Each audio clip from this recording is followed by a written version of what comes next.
29 फरवरी का दिन इस साल खास इसलिए भी है क्योंकि यह लीप वर्ष में ही आता है। इस दिन देश के कई हिस्सों में मौसम ने अलग अलग रंग दिखाए। इंडिया मीटियोरोलॉजिकल डिपार्टमेंट (IMD) के अनुसार उत्तर भारत में हल्की ठंडक बनी रही, जबकि मध्य और दक्षिण भारत में तापमान में हल्की बढ़ोतरी दर्ज की गई। उत्तर भारत का हाल। उत्तर प्रदेश, दिल्ली, हरियाणा और पंजाब में सुबह के समय हल्का कोहरा देखने को मिला। कई शहरों में न्यूनतम तापमान 10 से 14 डिग्री सेल्सियस के बीच रहा, जबकि अधिकतम तापमान 24 से 27 डिग्री सेल्सियस तक पहुंचा। दोपहर में धूप खिली रहने से ठंड में कमी महसूस हुई। हवा की रफ्तार सामान्य रही, जिससे प्रदूषण स्तर में भी थोड़ी गिरावट दर्ज की गई। मध्य भारत की स्थिति। मध्य प्रदेश और छत्तीसगढ़ में मौसम शुष्क रहा। यहाँ दिन का तापमान 30 डिग्री सेल्सियस के आसपास पहुंच गया, जिससे हल्की गर्मी का एहसास हुआ। सुबह और शाम के समय हल्की ठंडक बनी रही। मौसम विभाग ने बताया कि अगले 24 घंटों में तापमान में 1 से 2 डिग्री की और वृद्धि हो सकती है। पूर्वोत्तर और पूर्वी भारत।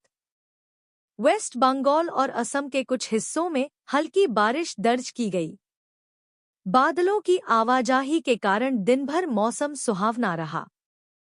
बारिश से किसानों को राहत मिली, खासकर सब्जी और दलहन की फसलों को फायदा हुआ। दक्षिण भारत का मौसम। तमिलनाडु, कर्नाटक और केरला में मौसम मुख्यतः साफ रहा। यहाँ अधिकतम तापमान 32 से 34 डिग्री सेल्सियस के बीच दर्ज किया गया। समुद्री तटों पर हल्की हवाएं चलती रहीं, जिससे गर्मी अधिक महसूस नहीं हुई। मौसम विभाग की सलाह। IMD ने बताया है कि आने वाले दिनों में उत्तर भारत में तापमान धीरे धीरे बढ़ेगा और ठंड पूरी तरह विदा होने की तैयारी में है। वहीं दक्षिण और मध्य भारत में गर्मी का असर बढ़ सकता है। किसानों को सलाह दी गई है कि वे मौसम के बदलाव को ध्यान में रखते हुए फसलों की सिंचाई और कटाई की योजना बनाएं। निष्कर्ष। 29 फरवरी का मौसम देश भर में मिश्रित रहा, कहीं हल्की ठंड, कहीं बारिश और कहीं बढ़ती गर्मी। मौसम में यह बदलाव बसंत ऋतु के आगमन का संकेत है। लोगों को सुबह शाम हल्के गर्म कपड़े पहनने और दिन में धूप से बचाव करने की सलाह दी जाती है। कुल मिलाकर 29 फरवरी का दिन अधिकतर स्थानों पर सामान्य और सुखद मौसम के साथ बीता।